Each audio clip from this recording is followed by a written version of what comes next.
I was recently on a Facebook forum for art trading cards and ACEOs, and a question came up, and I thought it was an interesting question. So it was someone who was asking how much should ACEOs, which are art cards or editions and originals, they're 2.5 by 3.5. They look like this. These are some of mine. Right. So how much should those go for? How much should you sell them for? And there's a range of answers. But from my experience in the ACEO world, ACEOs are not about making a profit, right? They're not about making money. But what are they about? Why do we do them? Why are they so like I'm hooked? So why make them then? Why spend the time and sell them if you're not going to make a lot of money? Well, there's a bunch of reasons why it's worth doing and they're worth collecting. First of all, historically, art trading cards came about for the purpose of affordability, right? They were traded. In fact, there was no money exchanged at the beginning at all. Artists would trade them between each other. And then along the way, of course, they became monetized in some way. But really, it's supposed to be artists and collectors kind of sharing their art, right? Their little pieces of art. So it's not really about making money. It's about the enjoyment of making them.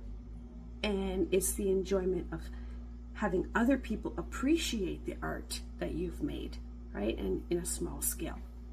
So that's one of the reasons why it's not really about making money. The other thing is when you're making an ACEO, right? Like you're putting your artistic ability, you're putting your love and energy into this card, and someone else gets to appreciate it, right? That's the point. Someone else gets to appreciate your little piece of art, but not just your art, many artists' artworks, because you can collect so many in a whole bunch of different styles, whatever you want, because it doesn't cost a lot. You don't have to dedicate a lot of wall space to it. You don't have to spend hundreds of dollars or thousands of dollars. I mean, this is really a fantastic way to collect a whole bunch of different art that you love and not have to spend a lot of money. And that is the point. The other thing that's really kind of exciting is that you get it in the mail, right? So you get an envelope with your name on it, and it's got your ACEO in there, probably a thank you note, some personalized words from the artist. I mean, that's exciting. And these days we don't get a lot of mail that's actually worth getting, right? And so to get something that is for us, it's a great feeling. It's fun. It's really enjoyable.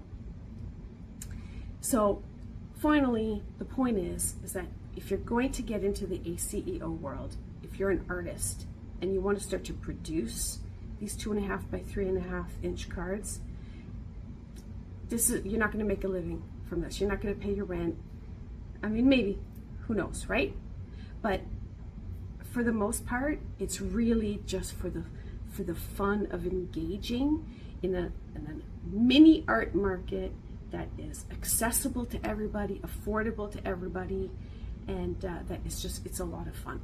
So I suggest if you get into it, if you're an artist and you want to get into ACEOs, go for it. But just don't expect that someone's going to drop a lot of money for your ACEO. And think about it. If a lot of artists are collectors too, I mean, I produce ACEOs, but I also buy a lot of ACEOs as well. I mean, how much are you willing to spend on a little card, right? You want to think about that. Whatever your maximum is, that's probably somebody else's maximum too.